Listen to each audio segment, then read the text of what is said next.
Okay, we've got a juicy topic here today. We're gonna have a discussion about tantric sex, and I'm going to relate it and contrast it with other yogas, because tantric sex is a yoga. What does the word yoga mean? Yoga means union. So the purpose of tantric sex is to bring the practitioners, which are often two people but can be more, to bring the practitioners into non-dual states of awareness. That is what yoga is. Yoga is union, is oneness, is non-duality. I feel one with all beings, with everything. So the purpose of tantra, the purpose of tantric sex, because tantra is the practice, tantric sex is one small part of it. If you look at the tantric sex as or tantra as a body, it's a body of knowledge, right? Tantric sex would be like one arm, and then you've got, it goes way beyond just tantric sex. But of course, because in the West there's so much obsession with sex, so then the Westerners tend to take the sexual aspect of it and leave everything else. Okay, so but that's not for this video. We're gonna talk specifically about tantric sex. So the purpose of tantric sex is to bring the practitioners into states of non-duality, into non-dual awareness. And often these states are very blissful, very joyful, very comforting. It's like coming home. Okay, so tantric sex is no different than chanting. It's two different methods. You've got Tibetan monks chanting Om Mani Padme Hum. You've got two people making love. They're actually looking to get to the same place. It's that, isn't it beautiful? Oh man, it's so blissful here. They're trying to get to the same place, exact same place, as also someone going out to the woods and indulging in 3 grams of mushrooms or something. Same place. What happens? Oh, I'm in the woods, 3 grams of mushrooms. Holy shit, man! Look at those trees. Oh, you hug the tree, you feel at one with the tree, and then you feel at one with your surroundings. Same thing. All different methods to get to the same place.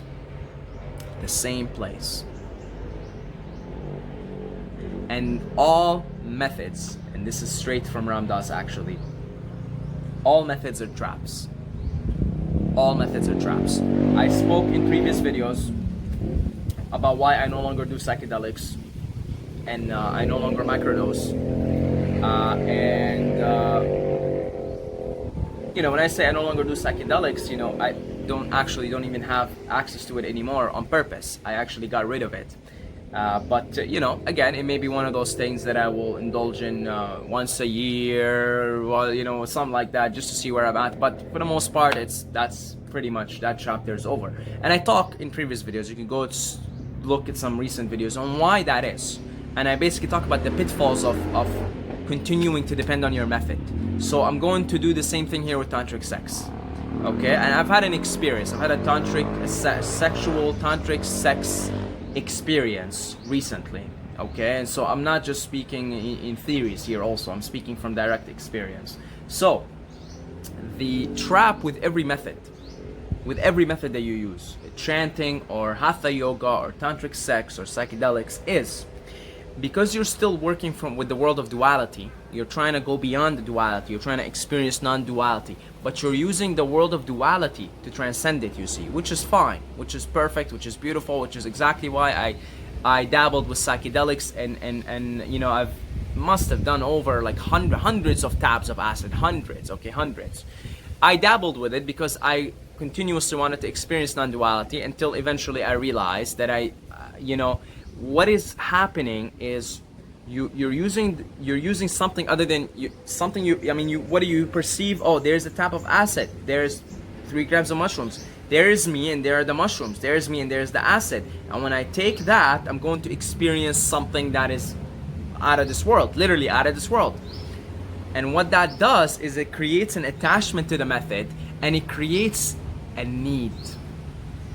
It creates a need. And that's the pitfall of tantric sex also, is you experience this thing with another person.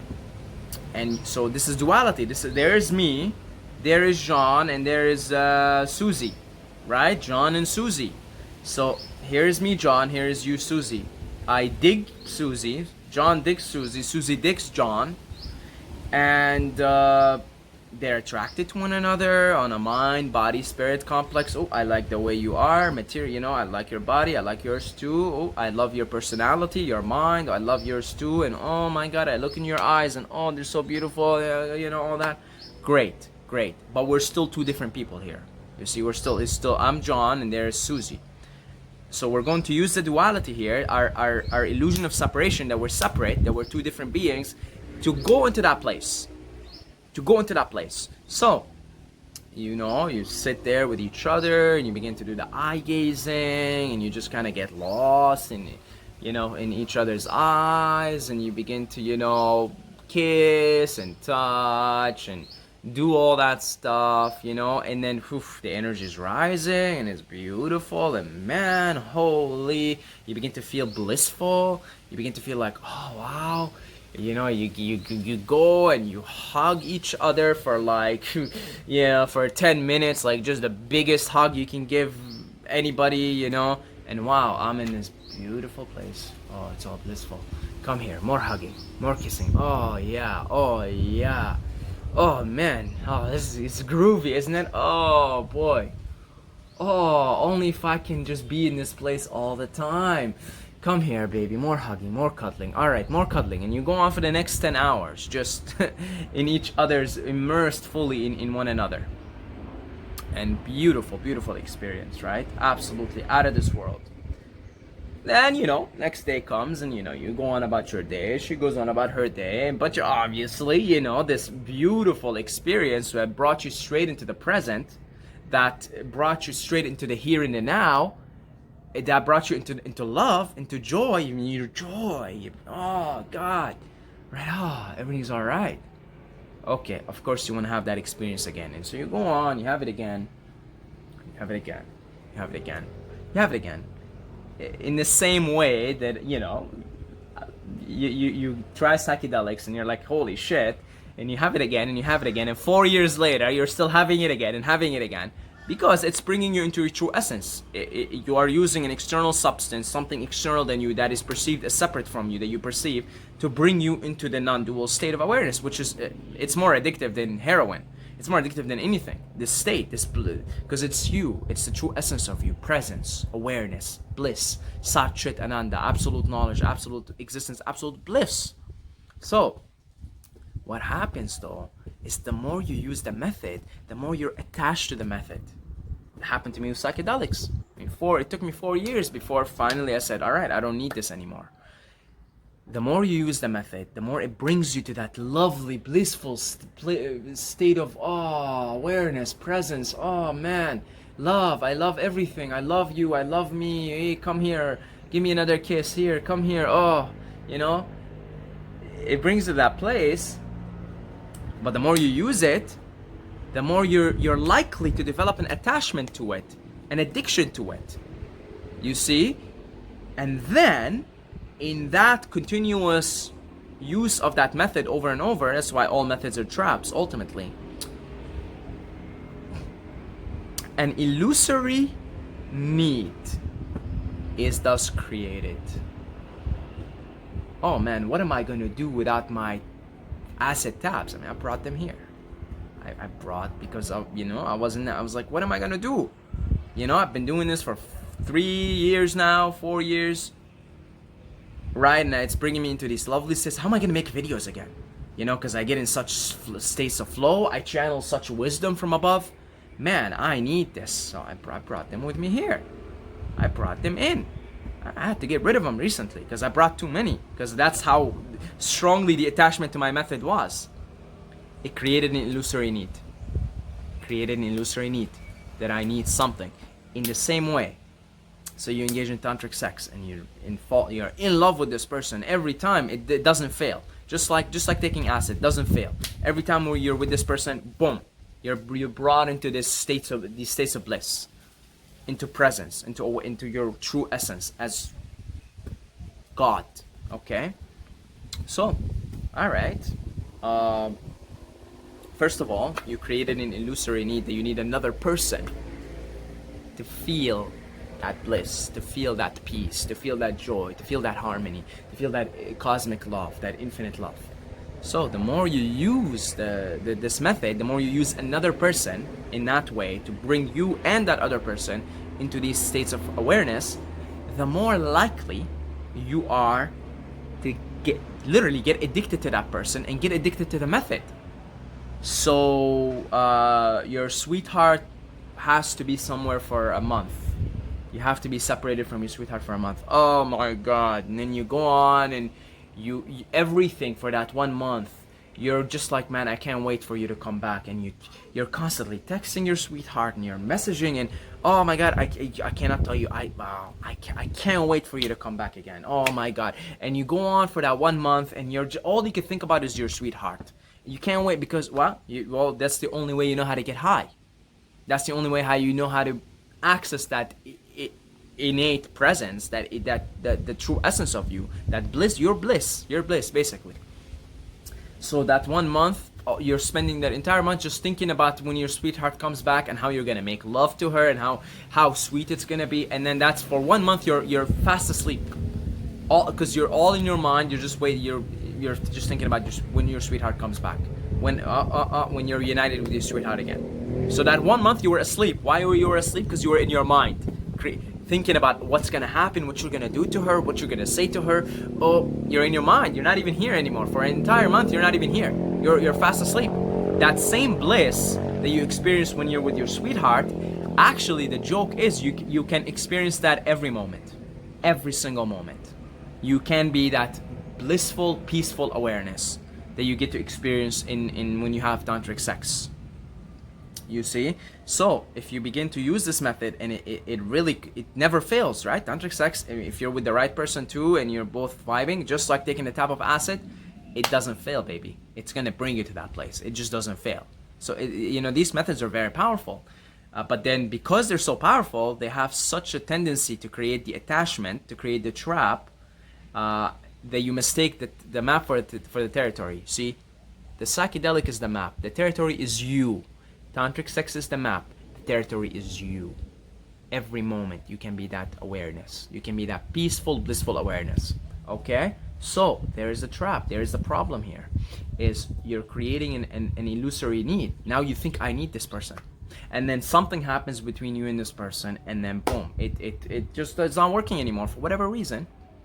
You're not vibing anymore. And oh my God, what a disaster.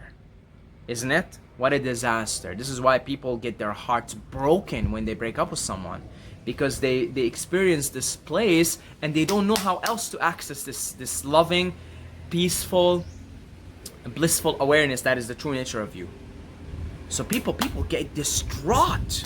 I mean, that's what heartbreak is. Heartbreak is, this is the only method I know how to access my true essence, presence, basically. And now I don't have it anymore. And you start to cry and oh my God, and it's the end of the world. So say you break up with that person, or you're just not in vibrational alignment. Oh my God, it's the end of the world for you. You go on grieving for a month, 2, 3 months, maybe even. You don't know how else to access this.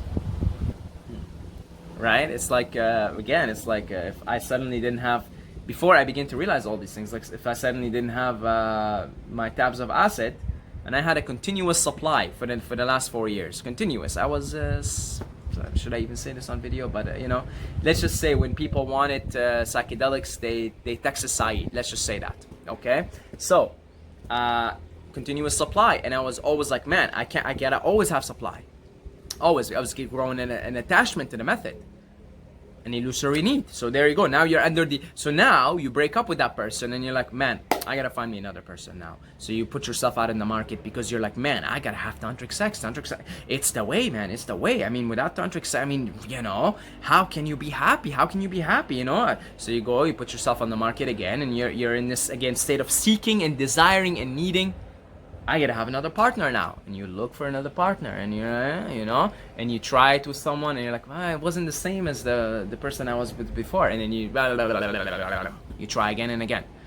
You created an illusory need. Now you're under this magic spell that a life well lived needs to have tantric sex. That without tantric sex, then oh man, you know, I'm just what is life anyway? You gotta have sex, right? I mean, you gotta have love. You gotta make love. You gotta make love. I mean, it's good. It's promoting. It's making love. You're sharing an experience with another person. Well, you see the trap here. You see the trap. Now you go on living thinking I need. Anytime you go on living thinking I need, man, you mistaken the map for the territory. You really made and that's a big error, to mistake the map for the territory. It's like this. It's like going to a restaurant, okay? Or sorry, not going to a restaurant. It's like say you just okay, fine. Let's use an example. I'm living in the island of Koh Phangan here. You see, beautiful island. So say you came here to visit, and you're looking to go to Koma. Koma is this really nice beach. I go to almost daily. Really beautiful sands and everything. Let's say you're going to Koma here, okay? You're going to the north. It's in the north. You're going to Koma. Okay, so here, let me pull up my phone or my iPad or whatever. All right, so here's the map. Okay, so let's look up Koma. Okay, so Koma, search. Okay, go on the maps here. Alright, not the images, asshole. Go on the maps. Okay. No thanks. Alright, well, here's Koma. Oh, well, I got the map here. Oh, here's Koma, right? Oh, okay, nice. So, I'm in Thongsala. I'm all the way in the south, where the ship drops you. Alright, so I'm gonna go to Koma here. So let's go. Alright, alright, well, it takes you 20 minutes. Okay, so we'll go down this road. Okay, so now how silly would it be that when you get to Koma, instead of enjoying the beach, going for, you know, for a swim there, and just enjoying a beautiful moment and looking at the beautiful surroundings around you, how silly would it be to continue to look at the map and be like, wow, that's pretty badass, man. That's pretty. I mean, look at Google Maps. Wow, they really do a good job, man. They really do a good job. I mean, look how precise they are. But here you are in the beach, and you're fixated on the map. You're still looking at the map. You're fixated on the map. You see. How silly would that be? Now, that would be very silly, wouldn't it be? That would be very absurd. You know, you're going around and, hey guys, look at the map. It's a beautiful map. Hey, look, we're on a beach. Hey, we're on a beach. Man, I gotta call Google today, and I gotta really show. I mean, I gotta really tell them how good they are at making maps. You know, you get fascinated with the map, and you know, right? But instead of putting down the map, you're like, okay, we're here. We're in the territory now. Oh, beautiful. Oh man, I'm gonna go for a swim. Oh wow, and you go for a swim, and oh my God, so beautiful here. Forget about the map. It's as if you never even carried the map to begin with, right? Because the map got you where you wanted to go. And all these things get us to where they're maps. They get us to where we want to go, these beautiful states, blissful awareness, presence. It comes down to presence. Presence. They take us to that place, and then that's it. It would be silly to continue to dwell on those maps. You see, so you know, I realize it would be silly for me to continue to microdose or take acid or eat mushrooms. At this point, it would be just silly because I know the territory now. I would rather enjoy the territory instead of continuously relying on something, a map, to get me there. You see, that's why I had to get rid of it. I got rid of a lot of tabs. I brought a lot with me in, and I realized, I'm like, you know, it's gotta happen. And in the same way, so tantric sex runs the same risk as you get addicted to other human beings. I need other human beings for me to feel okay and complete and whole. Anytime you say I need, you lost the plot, my friend. Then you mistaken the map for the territory. You're caught up on the map. Anytime you say I need, or you feel I need, you don't have to say it, I feel it. Like here I am, I broke up with this person, and oh man, like we had mind-blowing sex, mind-blowing tantric sex, you know? Mind-blowing. Alright, I'm gonna go look for another person. And you're in a state of looking and searching and you know? I need another human being to feel whole. Big trap. I need. Anytime you say I need food. That's why it's the whole breatharian spirit is becoming self-sufficient. I need food for me to feel okay, to feel like I'm okay, to feel grounded. People love to use that word a lot, right? Oh, I'm eating because I want to feel grounded. It's like, no, just go walk on the earth, you'll feel grounded. Excuses. Just why don't you call it as it is? I still like to eat. I still want to eat. Just call it as it is. Be honest. Or be honest, like I like tantric sex. I still want to have, yes, I want to have tantric sex. Just call it for, oh yes, I mean, I've been calling it for the last, every time somebody like, oh, you're a druggie. I'm like, yeah, I am. I still want to do psychedelics. I'm honest about it. Just call it for what it is. Don't pretend like you're already on the clouds and you're holy and like, no man, like no. It's not that I need another. It's not that I need to have tantric sex. It's so sacred, man. Sexuality is so sacred. You know, sexuality and spirituality, they go hand in hand, man. It's so sacred. It's so sacred, you know. It's so sacred, man. You know, it's not that I don't need it. I'm whole. I'm perfect. I'm whole. I don't need it, but you know, it's just so it's a sacred experience. Like, no, why don't you call it for what it is? Call it for what it is. I still want to have it. Yes, I still feel unwhole. I still feel I need this. I still feel like I need another person. I feel like I need to be in a relationship. Just call it for what it is. Call it for what it is. Call it for what it is. I still need to do psychedelics.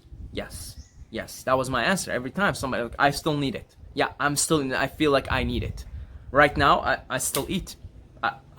I'm gonna call it for what it is. I still do it for entertainment. I still do it because I need it. I feel like I still need it. I don't feel like I'm ready yet to let go of the food. Call it for what it is. Don't put a mumbo jumbo, holy, hippy dippy bullshit aura around it. Call it for what it is. Okay, well, I still feel like I need human relationships. I still feel like I need somebody in my life. Somebody that I have sex with, a female counterpart, a male counterpart. Call it for what it is. Call it for what it is.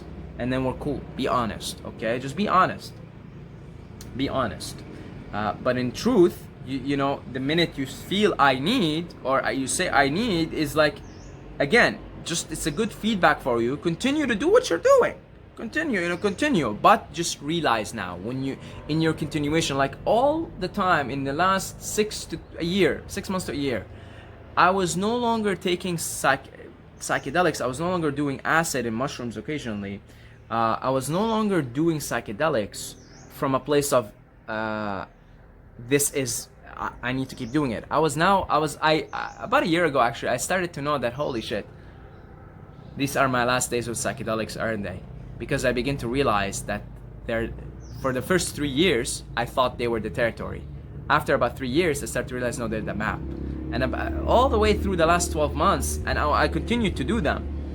I was like, yeah, it's gonna have to go soon. I just knew it. About a year ago, I knew it. So it's gonna have to go soon. Because, I start to realize it's not the territory, it's a map. I'm like, okay, I get it. For the last 3 years, I thought this was the territory. I even had theories that, human beings evolved with mushrooms and we actually need it and it's like an essential vitamin in my diet. Bullshit, by the way, bullshit. But, I formulated that because I wanted to justify my feeling of I need this in my life. Okay, as I start to go into these theories to justify. Because you don't need anything. As God, you don't need anything at all. At all. Not another human, not another substance. Every substance is a substance. Every substance is a substance. You already took a substance.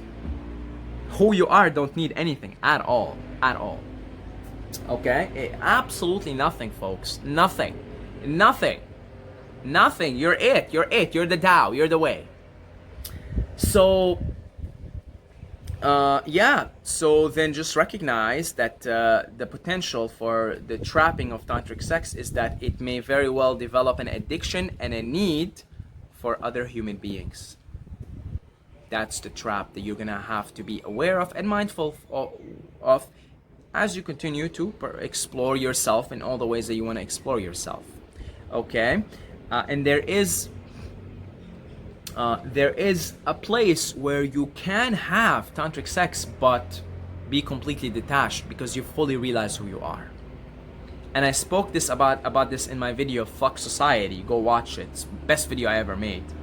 I spoke about this and I said the only way, and I'll say it again, the only way you can afford to have sex is if you don't give a shit, if you don't give a rat's ass, if you don't give a flying spaghetti fuck about having sex. Meaning you have already relinquished any feeling that is inside of you of need. And so everything you do from that perspective becomes a playful act. So actually the only way you can afford to have tantric sex is if it's purely for play. There's no need involved, not from you, not from the other person. If there is but an iota of need in you or in that person, there's some trouble down the road, my friend, for this relationship, for you and for the other person. But if there is no need, if the need has been relinquished on both ends, then what is left? It becomes a playful act. It becomes a playful act. And so yeah. I'm not saying I'm never gonna have psychedelics again if it comes my way in the right time in the right place, but it's not gonna be because here I want you to teach me something. It's gonna be now from a place of, all right, it may be like, let's have fun. There's a little, I mean, it's here. I didn't ask for it. I didn't seek for it, but it's here. Maybe with a friend. Maybe when I go back to Canada, who knows, right? Maybe when I go back to Canada and here's a friend of mine. He's got some mushrooms. Hey, all right. I'm gonna do it I'm probably do it with him and just go and run around in the woods. I'm gonna be playful. Because when you relinquish, same thing with eating. Breatharian still eats, but eats because they just want to, what does this piece of chocolate tastes like? It becomes everything from a state of non-neediness and non-attachment, total self-realization. I am here, I am it, I need nothing, there's nothing, I'm perfect, I'm whole, I'm peaceful, I'm blissful, and you feel it and you are it moment to moment. From that place, every act becomes a playful act. It's not that you suddenly stop doing any of these things. It's not suddenly that you stop completely eating or completely having sex or completely, not indulging in a drug here and there. It just becomes playful. Everything at that point just becomes a play, because it is, everything is playful. Creation is the play of the divine. But how can you realize that it's a play of the divine? You realize it when you no longer need anything in your creation, because you're the creator, and you realize the water cannot rise above its source. The creation cannot rise above its creator. So nothing in creation, nothing, not because it's all an illusion, not eating, not having sex, not drinking, not doing psychedelics or alcohol or any drug. Nothing, because the water cannot rise above its source. The creation cannot rise above its creator. So nothing in creation will give you fulfillment and satisfaction. Only you, being you, the source, can be true fulfillment, true peace, true satisfaction. From that point on, you go on in creation. You go on having tantric sex. You go on, here I'm gonna drink a cup of coffee, or here I'm gonna go into the woods and do some mushrooms, or here. From that place, only when you fully establish yourself in that place, can you now indulge in these things from a playful place. Everything becomes an act of play. Because why else? If you don't need anything, why else would you have sex with someone else? Play. It's just playful, because let's do it. Because you're here, I'm here, I like you, you like me, and we're both, it's one consciousness anyway. I mean, if you want to get even, it kind of even, it's like, it's you're me and I'm you, right? Okay, well, all right, well, let's make love. But you're doing it from a completely playful place at that point, because you have relinquished any need. Were your partner to suddenly disappear, it would not actually make any difference for you. That's truthfully. I mean, even in the Tao Te Ching, it says love is indifferent. It would not make a difference to you, because you're not depending on, you're not looking for something from that experience. That experience for you is pure play, and when that experience is gone, there's a new existential moment, and you may be just sitting here on the chair, and it may seem like a mundane thing, but actually no. If you're fully awareness, peace, bliss, you may look around and feel exactly the same way that you feel when you're having tantric sex. If you really want to know, how realized you are in your true essence, then sitting down in nature could theoretically give you the same rush, the same joy, bliss, as a very intense tantric sex experience gives you. Because it's awareness, you're the same awareness. So you'd be sitting here and feeling so blissful. And then you're having tantric sex and you're feeling almost the same, actually.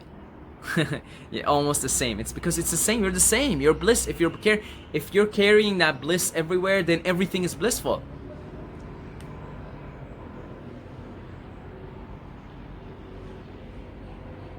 If you wear leather shoes, the entire earth is covered with leather because it's covered with leather. You see, so wherever you go, it's sand, it's ground, it's this, it's concrete, it's all leather to you. If you are bliss, then everywhere is blissful to you. Every experience is blissful to you. And then therefore, everything is just play.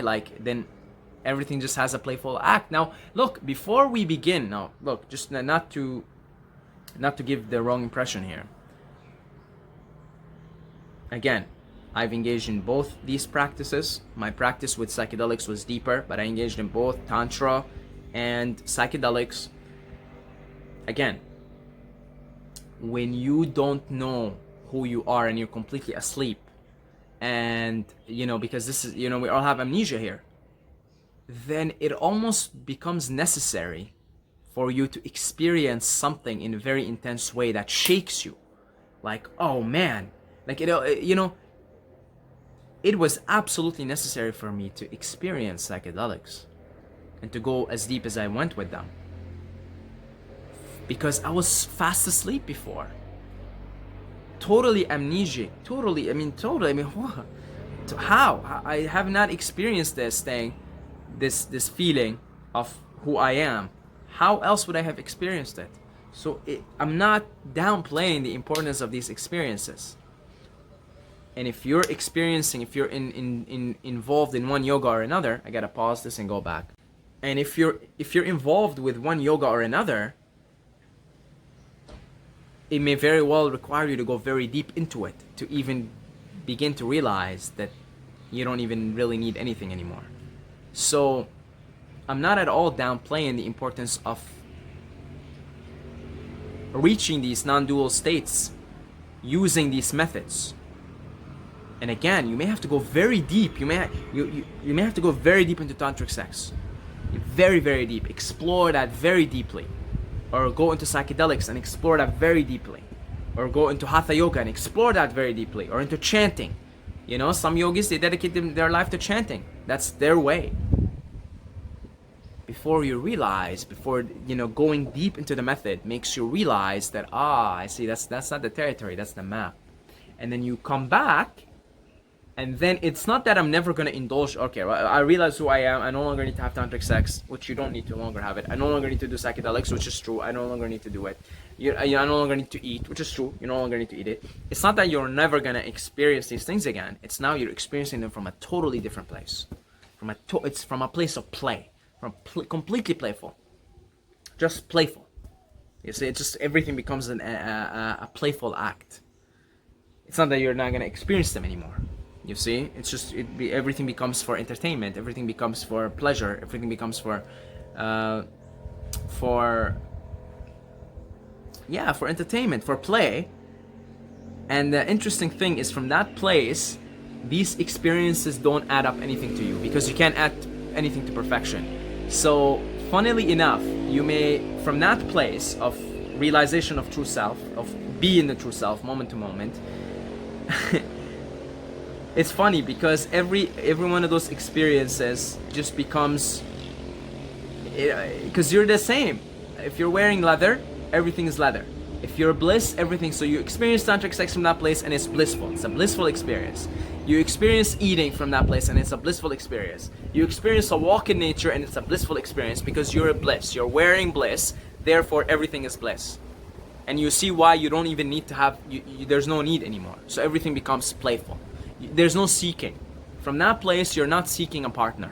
You're not seeking a tantric, You're not seeking a tantric partner anymore. So you may still somehow the universe brings you, but you're not. There's no seeking.